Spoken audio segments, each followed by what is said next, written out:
सुई गैस का ख़बर शामिल क्यों पिया निसार अली कुबर जे रिपोर्ट मुताबिक़ सुई गैस वेझो ॻोठो वाहिद बख़्श में सोशल वर्कर जी चेयरपर्सन मैडम समरीन अब्बास दस्ती पारां ग़रीबनि मिसकीन ॿारनि में थेला बुक्स पेन वग़ैरह ॾिना विया।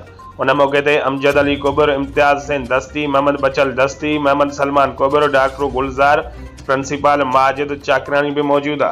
तालीम खपे ताला न खपनि, कुएं भाड़ा न खपनि। तालीम खपे ताला न खपनि, कुएं भाड़ा न खपनि। हिन क़ौम जो मुस्तक़बिल हाणे तालीम बिना कुछ भी कोन्हे। छा सिंध इल्म खां महरूम रहंदी? न, असांखे साइंसदान, आलिम, फाज़िल ऐं अकाबर घुर्जनि। करणो ही पवंदो, कुछ करणो ही पवंदो, कुछ करणो ही